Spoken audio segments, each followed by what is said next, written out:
یہ آیت تو سورہ بقرہ میں نازل ہو چکی تھی. وَلَنَبْلُوَنَّكُمْ بِشَيْءٍ مِّنَ الْخَوْفِ وَالْجُوعِ وَنَقْصٍ مِّنَ الْأَمْوَالِ وَالْأَنفُسِ وَالثَّمَرَاتِ وَبَشِّرِ الصَّابِرِينَ. ہم لازماً آزمائیں گے تمہیں، لازماً آزمائیں گے، خوف سے، بھوک سے، فقر و فاقے سے، جان اور مال اور ثمرات کے ضیاع سے اور زیاں سے.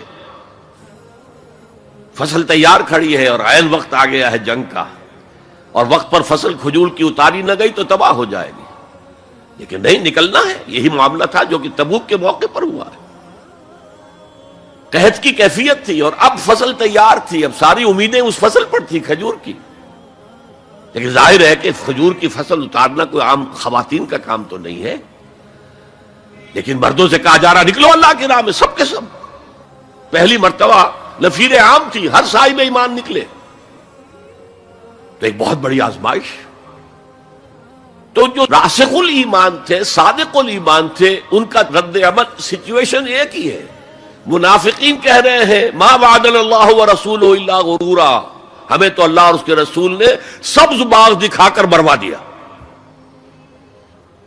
اور اہل ایمان کہہ رہے ھذا ما وعدنا اللہ ورسولہ وصدق اللہ ورسولہ وما زادہم الا ایمانا وتسلیما. اور ان میں نہیں کوئی شے بڑی مگر ایمان اور تسلیم کے. جبکہ وہ جو ایک کانسٹیٹیوشنل ایمان ہے وہ ایک جامد شے ہے.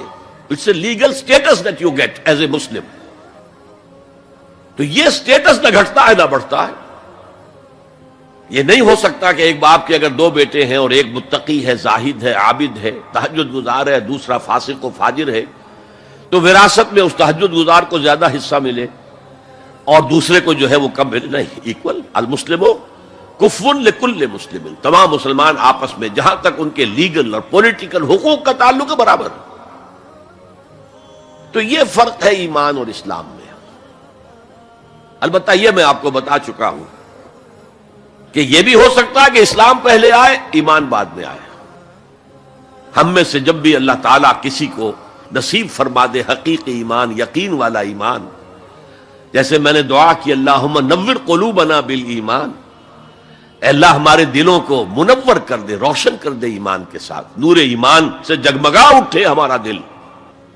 واشرح صدورنا للاسلام، اور ہمارے سینوں کو کھول دے اسلام کے لیے، اسلام کی ہر شے ہمیں حسین نظر آئے.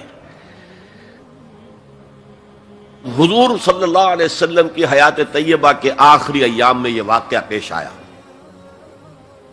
کہ حضور مسجد نبوی میں تشریف فرما ہے، مجمع موجود ہے. اچانک ایک شخص ظاہر ہوتا، شدید و بیاض ثیاب،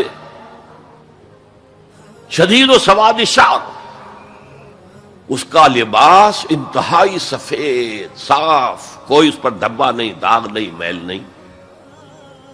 بال انتہائی سیاہ چمکدار، گرد آلود نہیں. ولا یعرفہ احد منا، اور ہم میں سے اسے کوئی پہچانتا بھی نہیں تھا. کسی بھی ریت سے، خاک سے بالکل آلودہ ہوئے بغیر بال ہیں، تو شاید یہ مدینے کا رہنے والا ہو. تو مدینے والوں میں سے کوئی تو ہوتا کہ جو اس کو جانتا پہچانتا، کوئی نہ کوئی تو گریٹ کرتا اس کو مجمع میں، آؤ آؤ ادھر آ جاؤ، میرے پاس آ جاؤ. کوئی نہیں. اور اگر براہ راست باہر سفر سے آ رہا ہے تو کچھ گرد آلود بال ہوتے، کچھ کپڑے میلے کچیلے ہوتے، تو لوگ حیران تھے. اور مزید یہ کہ اس نے سیدھا تیر کی طرح مجمع کو چیرتا ہوا حضور کے عین سامنے جا کر بیٹھ گیا. اب لوگ حیران ہیں، یہ ہے کون؟ اس کی یہ جرت، یہ جسارت. اور اس طرح دو زانو بیٹھا کہ حضور کے گھٹنوں کے ساتھ اپنے گھٹنے جوڑ دیے اور حضور کی رانوں پر اپنے دونوں ہاتھ رکھ دیے. اب سوال کیا، یا محمد اخبرنی عن الاسلام، اے محمد مجھے بتاؤ اسلام کیا ہے؟ حضور نے فرمایا وہی جو میں ابھی آپ کو حدیث سنا چکا ہوں، الاسلام ان تشہد اللہ الہ الا اللہ وان انا رسول اللہ وان تقیم الصلاۃ وتؤتی الزکاۃ وتصوم رمضان وتحج البیت ان استطعت الیہ سبیلا. پھر کہا اخبرنی عن الایمان، لیکن یہ کہ ان روایتوں میں بھی اس کو روایت کرنے والے بہت سے صحابہ ہیں. عبداللہ ابن عمر بھی ہے، حضرت عمر خود بھی ہیں رضی اللہ تعالی عنہما، ابو ہریرہ بھی ہے، عبداللہ ابن مسعود بھی ہیں. کیونکہ ایک مجمع میں واقعہ ہو رہا تھا نا، تو مجمع کے اندر تو بہت سے لوگ سن رہے ہیں. اگرچہ جیسے آج بھی ہوگا کہ میں جو بات کہہ رہا ہوں، آپ میں سے بہت سے حضرات میری ساری بات سن کر اگر کہیں جا کر رپورٹ کریں گے تو ان کی باتوں میں اختلاف ہو جائے گا. لہذا اس حدیث کی روایت میں اختلاف ہے. بعض روایت تو یہ ہے کہ پہلے پوچھا اخبرنی عن الایمان، پھر پوچھا اخبرنی عن الاسلام یا عن الاسلام. اور یہ جو حضرت عمر کی روایت ہے اس میں ہے سب سے پہلے آپ نے پوچھا اخبرنی عن الاسلام، پھر دوسرا سوال آیا اخبرنی عن الایمان.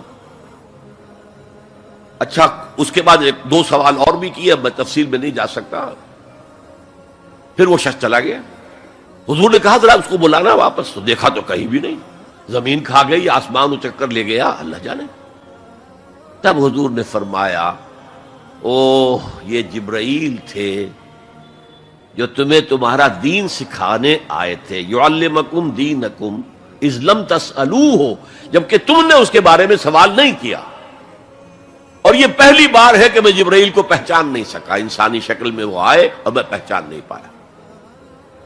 ورنہ اکثر حضرت دہیہ کلبی کی شکل میں آتے تھے انسانی صورت میں. جب بھی حضرت جبرائیل آتے تھے، حضرت دہیہ کلبی جو ہے وہ بہت ہی حسین جوان رانا، ان کی شکل میں آتے تھے. بہرحال یہ اتنا اہم مسئلہ ہے کہ اس کو کلیئر کرنے کے لیے کہ دودھ کا دودھ پانی کا پانی علیحدہ ہو جائے. ایمان کیا ہے، اسلام کیا ہے. دنیا کا نظام اسلام پر ہے، ایمان پر نہیں ہے. آخرت کا معاملہ ایمان پر ہے، اسلام پر نہیں ہے.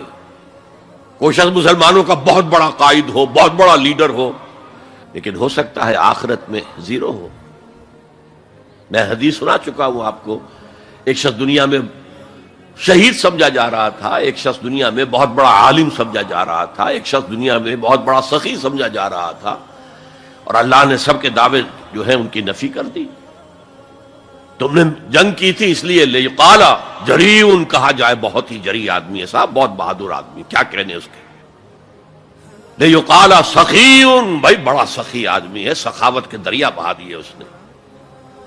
بھائی بہت بڑا عالم ہے، اس سے علم کا کتنا جو ہے لوگوں کو فیض پہنچا ہے. وقد قیلا، یہ تمہارا مقصود تھا، وہ مقصود دنیا میں حاصل ہو چکا، تمہاری شہرت کے ڈنکے بج چکے، اب یہاں تمہارے لیے کچھ نہیں. اور پھر اللہ حکم دے گا اور فرشتے منہ کے بل گھسیٹتے ہوئے اسے جہنم میں جھونک دیں گے. تو وہ اسلام وہاں کام نہیں آئے گا. بلکہ اسلام کیا، اسلام پر اتنی اضافی خوبیاں بھی کام نہیں آئیں گی اگر دل میں ایمان نہیں، اور اس کے نتیجے پھر اسی پچ ہو گیا،